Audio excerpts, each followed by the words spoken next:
Բարև ձեզ, նորից, շնորհակալություն, որ եկել իմ ֆիլմը դիտելու։ Այսօր ֆիլմի ծնունդն է, որովհետև առաջ անգամ եք տեսնում այս ֆիլմը։ Հուսով եմ կհավանեք, շնորհակալություն բոլորին, ովքեր մասնակից են եղել այս ֆիլմին։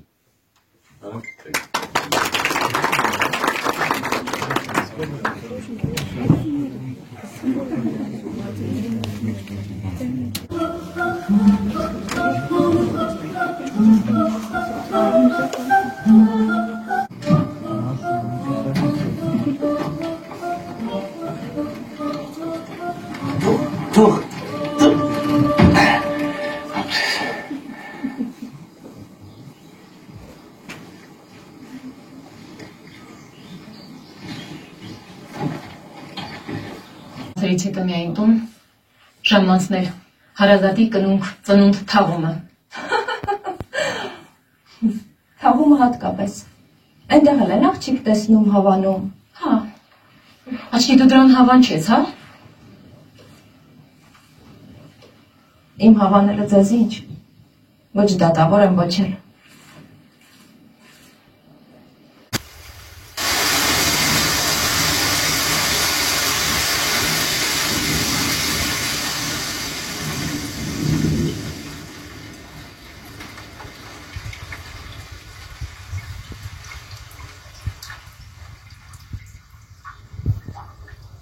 Երև թրջալ ես։ Հարցիս կպատասխանես։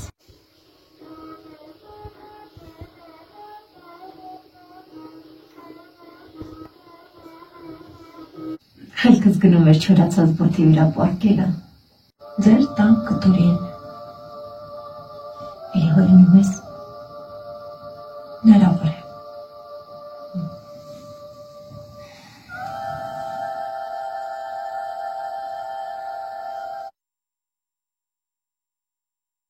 Շնորհավորում եմ ձեզ պրեմիերայի կապակցությամբ։ Ֆիլմը շատ ցավոտ թեմա է բարձրացնում Հայաստանի համար, որը որ անկեղծ ասած ինձ թվում էր, թե արդեն անցյալում է եւ այլևս գոյություն չունի։ Դա վաղ ամուսնություններն են եւ ճիրական ասած երազանքները երիտասարդների մոտ, թե տղաների եւ թե աղջիկների։ Սա միայն կանանց կողմից չեմ դիտարկում։ Ձեր կարծիքով արկա է այդ թեման, որ պետք է բարձրաձայնվի դրա մասին։ Նայեք, ֆիլմը ավելի խորն է այդ առումով, ինքը այդ թեման հենց ինձ հավերցրած այդ պրոստո կատալիզատորը։ Կարևոր չի ստեղ ոչ վաղ ամուսնությունը, ոչ ժամանակին ամուսնությունը, ոչ դաժե ուշ ամուսնությունը, ճիշտ է, այդ թեմայի շուրջ ենք մենք ծավալում, բայց ընդհանուր հուշումը կֆիլմի անունն է, հին ու նոր։ Այսօր իրոք Հայաստանում շատ ակտուալ է, մենակ Հայաստանում չի, աշխարհում է շատ ակտուալ, որովհետև մեր համար խնդիր է այսօր մենք մնանք այն տրադիցիայի մեջ, որ կա, թե փորձենք զարգանանք, թե փորձենք Ես էլ ֆիլմի օպերատոր իմ սիրելի թե փորձենք գրանք նորին, չկորցնելով հինը։ Ու այդ հինի նորի պայքարը մեր հերոսու մոտ կա, իսկ մեր հերոսուին այն մարդը, որը չուներ մի ուրիշ մարդ, որ հետ կարող կիսվել, դրա համար ինքը կիսվում է իր հետ, ինքն է կիսվում, կոպիտ ասած։ Դրա համար թեման վաղ ամուսնության ուրիշ խնդիր է, որովհետև վաղ ամուսնություն կարող շատ, ասենք, փող համաձայնությամբ լինի, չգիտեմ, 16 տարեկան աղջիկ ուզենա ամուսնանալ, ամուսնանա, ոչ մի դրա մեջ ոչ մի բան չկա, բայց կարող է 35 տարեկան աղջիկը չուզենա ամուսնանալ կամ ունենա իր երազանքներ, որը չկարողանա կատարել, կամ հենց նույն տղան, չգիտեմ, 30 տարեկան ուզենա ինչ-որ աղջկա, բայց իր ծնողները չուզեն, ինքը չկարողանա ամուսնանալ։ Շատ կա հին ու նոր։ Այդ խնդիրը շատ այսօր ակտուալ է, որովհետև հիմա քամուպես, չգիտեմ, հոսանքի արագությամբ պես զարգանում է աշխարհը, նոր տեխնոլոգիաներ, արհեստականից իրեք, ու պիտի դրա հետևից կանանք հասնենք ու հարց տանք, այս ֆիլմը հարցադրում է, թե ուր են գնում ու ինչ ենք անելու, թե մենք կարում ենք պահենք այն, թե մենք պետք չենք պահել, թե մենք պիտի մեր ծնողներին տանք ծերանոց, որպեսզի մենք գնանք զարգանանք, թե պիտի մենք ոչ մի բան չանենք, մնանք մեր ծնողների մոտ, սիրենք իրանց ու ասենք հողամաս մշակենք։ Սա խնդիր է։ Ու ոչ այնա ճիշտ, ոչ այնա ճիշտ, ոչ այնա ճիշտ, ամեն բոլորը ճիշտ է։ Երկու շատ իրար հակասող խնդիրներ կան, որտեղ այստեղ բարձրացված է։ Ու այդքան բան, ֆիլմում շատ ալյուզիաներ կան տարբեր ստեղծագործողների, տարբեր մտավորականների, որոնք այդ թեմայի շուրջ մտածել են եւ ինքը բազմաշերտ է իրականում։ Գեցեք հենց իմ հարցն էլ դաներուված ուզում էի հին ու նորի հետ կապված մյուս հարցում տալ, որ արդյոք մենք գիտենք մեզ Արդյոք մենք ճանաչում ենք մեզ, այն բանը, ինչ մենք անվանում ենք տրադիցիա, ինչը մենք անվանում ենք մեր նահապետական բարքեր կամ այն ինչը մենք անվանում ենք նոր մղումներ, նոր ոլորտներ, արդյոք մենք այդ ամեն ինչը ճանաչում ենք, հա, մեր ավանդույթները, մենք պարզապես անվանում ենք ինչ-որ բաներ,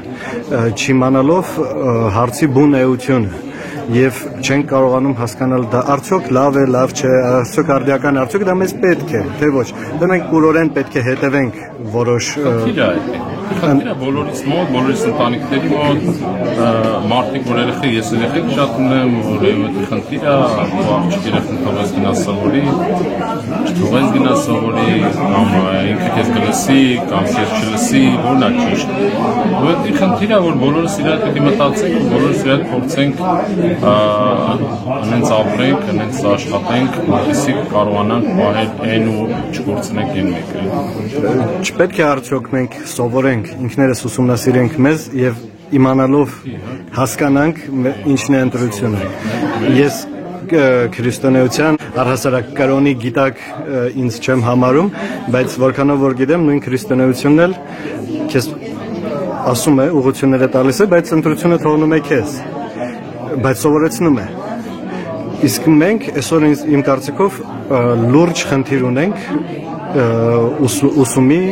ինքնաուսումնասիրության,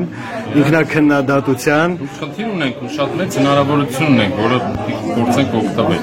որ այսօրվա ինտերնետն ա թույլ տալի, որ կարանք ինքնազարգացմամբ ապրենք, ինքնազարգացմամբ զբաղվենք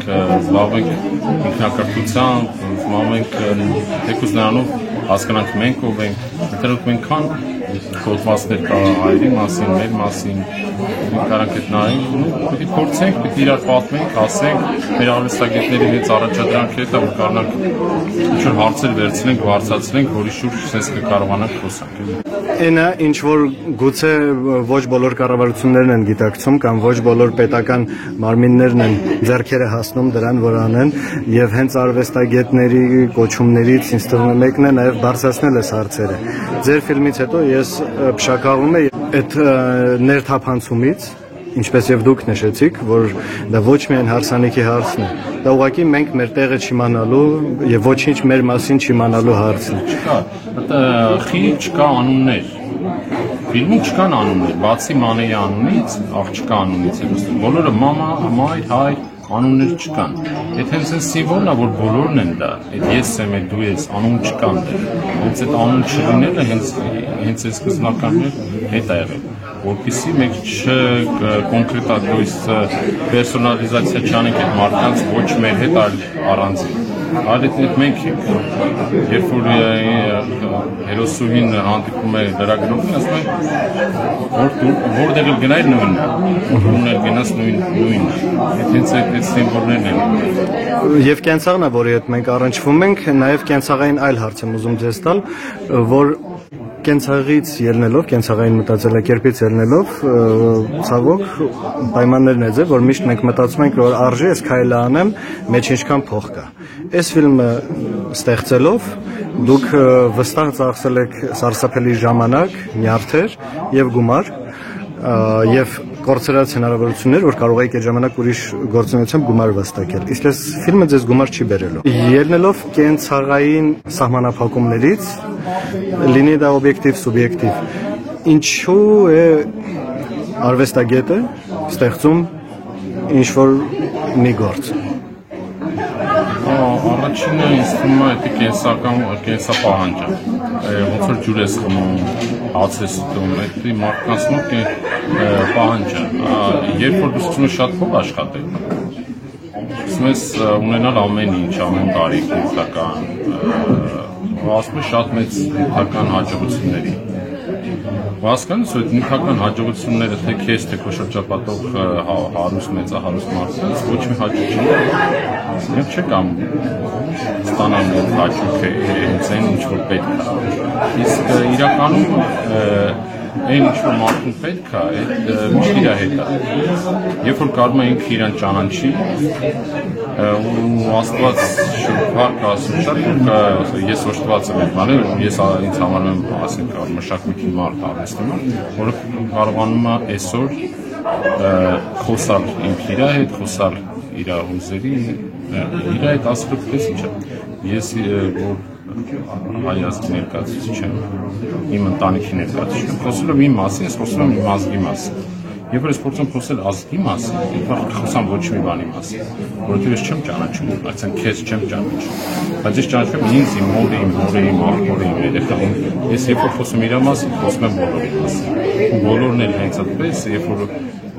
համաշխարհային ցանկացած լավ ստեղծագործություն է, չեսնի ոնց հայերեն, ազնիվ խոսալա իրանց մասին, ինքը իր մասին, դեմ ամեն մարդ ինքը իրանից աշխարհը ու երբ որ դու այդ աշխարհը կարող ես տիրապետես, նյութական այդքան կարևոր չի։ Շատ մարդիկ կարողություն ասեն, վայ, ոնց կարևոր չի, բայ էսն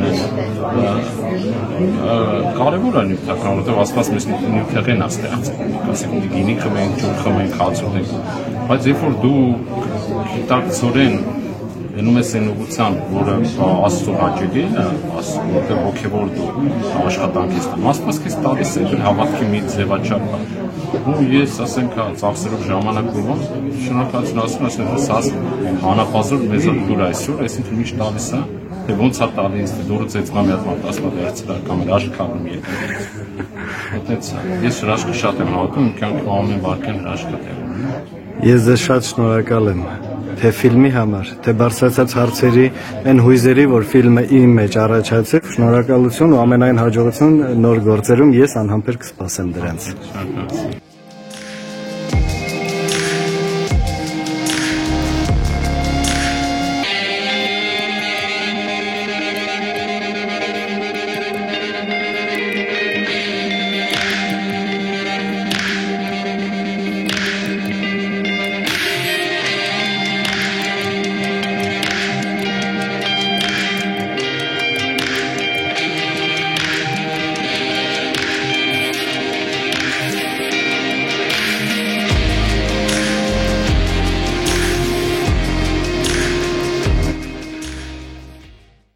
Այս գեղեցկուհիներն էին գլխավոր հերոսուհիները ֆիլմի,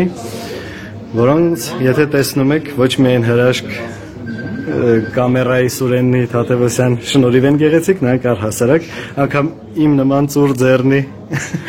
նկարածով են գեղեցկուհիներ, շնորհակալություն ձեզ ֆիլմի մասնակցության համար, շատ ֆոտոգենիկ եք, շնորհակալություն խաղի համար, կասեք բարքերի հետ կապված, առաջինը ֆիլմում մայրի հետ խոսենք, արդյոք կա այդ խնդիրը մեզանում այսօր, վաղ ամուսնությունների եւ այլ ինչ կարծրատիպերի ենք մենք հանդիպում, որոնք գուցե մերը չեն, բայց մենք պարտավորված դրանց հետևում ենք։ Այո, կան, արի ուտես, որ 21-րդ դարում գյուղերում կհանդիպես նման կարծրատիպերի, որ ընտանիքներում այդ խնդիրը կա, ամուսնացնում են հարուստ մարդու հետ, մտածելով, որ երջանիկ կլինի ու իրենց երազած ընտանիքը կընկնի։ Լավագույն դեպքում են հարուստ կետ ամուսնացնում, լավագույն դեպքում, հարի վայ, Ռուսաստանից եկա, լավագույն, ու երևի հանդիսատեսին պիտի հանձնենք ու տեսնեն ոնց է եղել այդ նոր կերպարը, ոնց է եղել նոր երազանքները ու արդյոք ինքը ես չեմ ուզում պատմեմ ֆիլմը, չեմ ուզում ասեմ ինչ է եղել։ Ես դիտել եմ։ Ես եւ մենք չենք դիտել, գիտենք մենք ինչի մասին ենք խոսում, մենք լավ տիրապետում ենք մեր կերպարներին եւ տեսակներին, բայց ֆիլմը ցավոք դեռ չենք տեսել։ Իսկ ձեր կերպարը որքանով էր ազնիվ եւ ինչ էր ուզում ցույց տալ եւ ինչի հասավ։ Ահա, հասավ։ իր նպատակին։ Ես կարծում եմ, որ նախկինում եթե կինը շատ հնարավորություններ չուներ ընտրություն կայացնելու, ինքնահաստատվելու, ինքնագիտակցման գալու, ապա այսօրվա կինը ունի բոլոր հնարավորությունները, անգամ ապրելով գյուղում, ինչպես ցույց է տալիս ֆիլմը, չունենալով այսպես վառ արտահայտված արտաքին գործոններ, արտաքին հնարավորություններ, պսիխոանալիզ անելով իր ներսը, ուժեղանալով եւ որոշումներ կայացնելով նա կարողանում է իր ճանապարհը գտնել հենց իր, ոչ թե պարտադրված հասարակության կողմից։ Միանշանակ շատ ընկճված վիճակում են հայ կանայք եղել եւ այսօր էլ, բայց արդեն յուղերում կան այդ նշվածությունը, որ իրենց հողով, իրենց այդ ադատներով, հնուցի եկած այդ կանտատրվելը պահելով իրենք կարողանում են օջախ ասվածը, հասիպը հայկական, այդ կնոջ ամեն դեպքում կա, որքան էլ որ էլի եմ ասում 21-րդ դարում ենք ապրում, կին ասվածն է ուժեղ շատ։ Բայց արդյոք կա անհրաժեշտությունը դրանք շրջանցելու, ընդունված բարքերը, ընդունված մտածելակերպը եւ ապրելակերպը։ Վերցնել լավագույնը եւ անցնել առաջ, չմնալ նույն տեղում, ինչ այսօրվա կինը եւ աղում է։ Գուցե ընտրության ազատության հարցն է ավելի շատ, որ եթե նրան պետք է այդ, մնա այդ նույն դերում, եթե նորն է ուզում ինչ-որ բան փորձել, փորձի նորը։ Մենք ծայրահեղությունների մասին չենք կարող ասել։ Այո, ես հրամանում չեմ ձեզ հետ։ Չէ, ես հարց եմ բարձրացնում, ես պնդում չեմ անում։ Հարցնում եմ գուցե արդյոք այդպես է։ Ուր եք տանում։ Կարդի գնաչի։ Եկեք զուլեսեք։ Ուզում եմ հասկանալ արդյոք եթե ընդունված կան ինչ-որ բարքեր եւ ընդունված տրադիցիա կամ ավանդույթներ, դրանք պարտադրողաբար պետք է շրջանցել, թե մարդուն պետք է ներկայացնել, որ ինչ կա աշխարհում եւ նա ազատ լինի իր ընտրության մեջ։ Վերլուծությունների միջոցով մարդը պիտի գտնի իրեն, հասկանա ով է ինքը, ուր է գնում, ինչ է ուզում եւ ինչպես կարող է ճանապարհ հարթել դեպի այն նպատակը, դեպի այն կերպարը, որը հենց ինքն է, առանց հաշվի առնելով պարտադրման։ Այո, դա շատ դժվար է, քանի որ դա գիտակից մի պահ է գալիս, որ դու հասկանում ես ով ես, որտեղում ես գտնվում եւ վերջո ինչպես գործընկերուհին նշեց, Ինգրիդը դերասանի հրաշալի մարդ, պիտի գտնես այդ ընթացքում ով ես։ Ես արդեն ռեժիսորին ասացի, որ ֆիլմը մեծ հուզմունք առաջացրեց իմ մեջ եւ իրապես ցավոտ թեմաներ է բարձրացնում եւ իրապես մտածելու մեծ տարածություն է տալիս։ Ես ձեզ եմ շնորհակալ նաեւ ձեր խաղի համար, դուք շատ բացի խորաթափանց խաղից, նաև շատ էսթետիկ հաճույք եք պատճառում դիտորդին։ Շնորհակալություն եւ նոր դեր էր ձեզ։ Ասեք, համեցեք։ Ավելացնել, որ նախապատրաստական աշխատանքները, ինչը սովոր չենք այդպես աշխատելուն Հայաստանում, բայց նախապատրաստական աշխատանքները տևեցին մոտ 1 տարի։ Այսօր մենք այս ֆիլմին շատ մանրակրկիտ ենք մոտեցել, քանի որ ի սկզբանե սցենարը գրված էր այնպես, որ բացառիկ ճիշտ տողեր կային եւ չէր կարելի դա խեղել, իմպրովիզ անել, որովհետեւ ինչպես ռեժիսորն է նշում ամեն անգամ, նա էլ աշխատել է 3 տարի, այդ նույն Ինգրիդի ասած այդ տողերը, որ չէր կարելի շեղել ու ինքը հյուսել է, ոնց որ իր բառերն շարունակում, ամեն տող։ Միշտ ավելացնում, որպես միացել էր Էդմոնդ Հարությունյանը, ով խոսքի վարպետության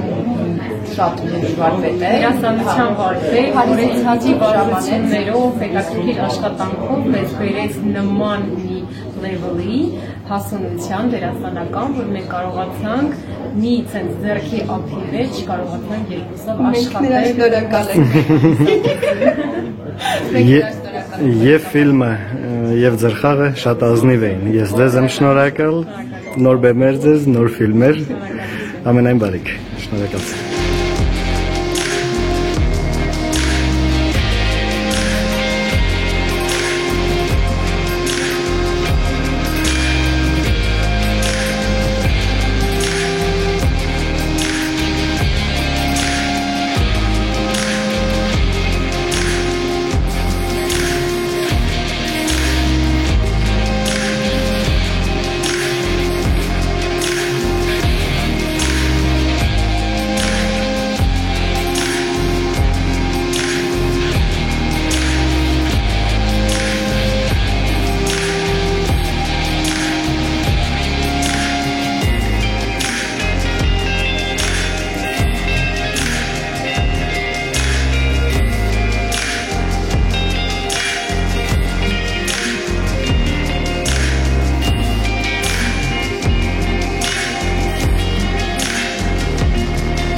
Պլանավորատի շատ ստացվեց, դրա համար պետք է խնդրեմ օգնել սպահին չունեն տեղ նստելու, մենք որոշեցինք երկու անգամ ցույց տալ ֆիլմը, ու քանի որ ինքը կարճամետրաժը կարող եք մեզ ստացել քույր տալ, դրա համար ովքեր որ նստած են նայեն, հետո նորից ցուցադրություն անենք, 10 րոպե հետո կլինի երկրորդը, որպեսզի բոլորը հանգիստ կարողանան նայել, ուղղակի ովքեր որ դուրս վրա պետք է խնդրեմ սպասեն 10 րոպե սրահում, ֆիլմը վերջանի, իհարկե դեմ չեք տարբերեք։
Բարև ձեզ։ Թե ձեր ֆիլմը եւ թե Արտյոմ Բաղդասարյանի ֆիլմը կարճամետրաժ են, բայց անշլագ է եւ երկու ֆիլմն արդեն մի օրվա մեջ երրորդ դիտումն են հավաքում։ Ինչն է պատճառը ձեր կարծիքով, որ այսքան մեծ է հետաքրքրությունը հեղինակային կարճամետրաժ ֆիլմերի, նոր ֆիլմերի նկատմամբ Հայաստանում։ Ինձ թվում է բազմապես բոլորը սովածացել են ինչ-որ ֆիլմերի նկատմամբ հանդեպ, դրա համար քանեական չի կարճամետրաժը թե լիամետրաժ, բացապես լիամետրաժը կարելի բավականին բարդ է, իսկ կարճամետրաժների հնարավորություն ավելի շատ ռեժիսորներ ունեն, դրա համար ամեն դեպքում մարդկանց մոտ հետաքրքրությունը կա, ինձ թվում է եթե լինի լիամետրաժ, լինի նույն հետաքրքրությամբ ու ակտիվությամբ մարդիկ կգնան նայելու, բայց կարճամետրաժները հայ պարագայում շատ իրար հետևից ստացվեց ու երևի անշլագի տպավորություն է դառնում, ինչը շատ ուրախալի է, որովհետև երբ պարզապես չես հրավիրում մարդկանց ու իրենք ուղղակի իրենց տեսնելով գալիս են, դա շատ ուրախալի է, մեծ մասնածանոթ են։ Իսկ արդյոք շատ են հնարավորությունները ռեժիսորներին նկարելու, եթե ես ճիշտ եմ հասկանում կամ եթե դուք բացատրեք ինչն է շատ ավելի հնարավորությունը կարճամետրաժներ նկարելու։ Միևնույն է դա սարսափելի ջանք է պահանջում։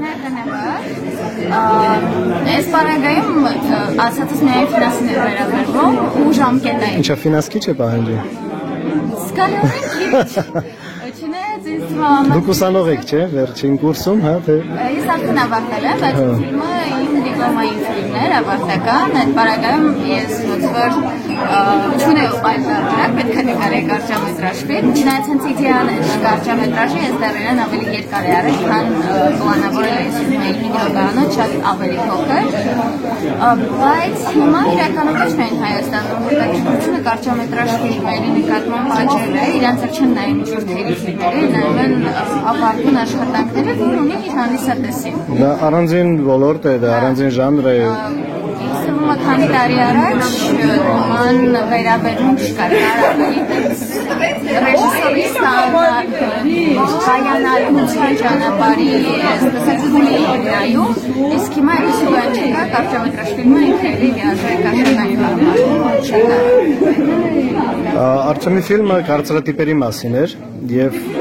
ես ինչու եմ դա մեջ բերում, կարծրատիպերին հետևելով ռեժիսորը կանանց մասնագիտություն չէ եւ երիտասարդներին շատ հրապուրող մասնագիտություն չէ, որովհետեւ դժվար է միանգամից մեծ գումարներ վաստակել, ինչը ձեզ դրդեց ընտրել այդ մասնագիտությունը, ինչու դուք այդ որոշումը կայացրեցիք։ Ես ուղղակի փոքր ժամանակվանցում էի կինո, ուղղակի չգիտեի, որ կինո ստեղծում է ռեժիսորը, մասնագիտության մասին չգիտեի, ուզում էի դառնալ նկարչուհի, հենց հասկացա, որ այդ անում է ռեժիսորը, հասկացա, որ ես պետք է դառնամ ռեժիսոր, ու տարիների ընթացքում մոտավորապես 10-ից ավելի հաղթահարել, որպեսզի հասնեմ, սովորեմ, փորձեմ, նկարեմ ու վերջին աշխատանքս տեսած իվենտ կարճամետրաժ ֆիլմն է։ Այո, ինքը կանանց մասնագիտություն չէ, հենց ռեժիսոր բառը ռուսերենից ունի женский ռոդ, բայց իմ փորձը ցույց է տվել ու էլի տարբեր ռեժիսորների հետ շփվելուց, որ արվեստը չկա կին տղամարդ է։ Ինձ այդքան դուք չեն գալիս ֆիլմեր, որ երևում է, որ ռեժիսորը կին է կամ ռեժիսորը տղամարդ է։ Ռեժիսորը ինքը իրոք է ստեղծագործելու բանի չունի սեր։ Հենց աշխատանք հավարտում է ինքը կարա լինի կնիկ, կարա լինի տղամարդ։ Դրա համար նշանակություն չունի, դու միևնույն է աշխատում ես, տրվում ես ամբողջությամբ քո աշխատանքի միջև են պահը, որ հասկանաս վերջում։ Իսկ այդ դեպքում ովքեր են ձեզ ոգեշնչել այդ մասնագիտությունը ընտրելու, եք համարում ձեր ուսուցիչները։ Այս տեսակ չեմ կարող ասել, որ ինչ-որ մեկը ուսուցիչներ է, պարզապես չգիտեմ, ամենաբառը դες փոքր ժամանակվանից Տարանտինոյի ֆիլմերն են,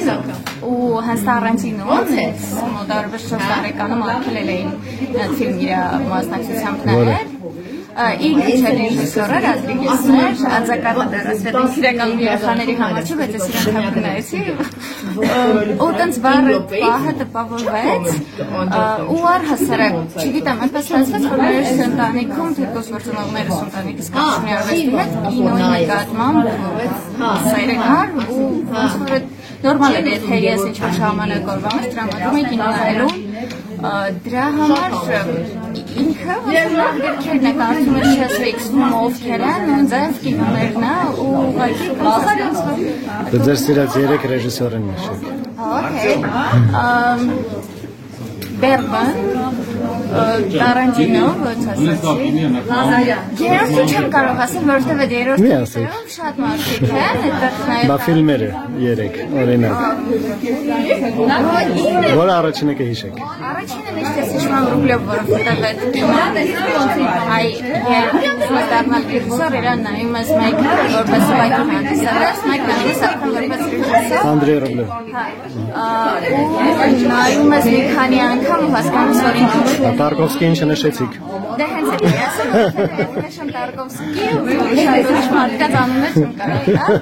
իսկ ինքը ցանկացած մարդու, ցանկացած կինո սիրող մարդու համար ինչ-որ հատուկ է։ Վերջ, ուրիշ ֆիլմ չեք նշի։ Ուրիշ ֆիլմ, հա։ Persona, երևի։ Չէ, չեմ նշի, որովհետև մնացած ֆիլմերն հանում են։ Դուք ինձ ստիպեցիք այսօր գնամ նորից Անդրեյ Տարկովսկիին։ Ինքը լավ գրքի պես է, որ պետք է վայելես, կամ ինչ-որ նոր բաներ ունես, առհասարակ տենց մենակ դասական հեղինակային կինոյի սիրահարությունից նայում եմ ամենից, տրամադրությամբ չունեմ կոնկրետ ռեժիսորներ ու սիրում եմ, չունեմ ժանրեր, որ միայն սրանք եմ նայում։ Շնորհակալ եմ ձեզ շատ, մաղթում եմ նոր հաջողություններ, թող ձեր ստարտը ձեզ հաջողություն բերի եւ նկարեք այն ֆիլմը, որ դուք ուզում եք։ Ամենայն բարիք։ Հաջողություն։ Հերթական նյութը կինեմատոգրաֆիստների միությունից էր, որտեղ ներկայացվում էին 2 նոր ֆիլմեր, կարճամետրաժ, դիտեք հայկական կինո։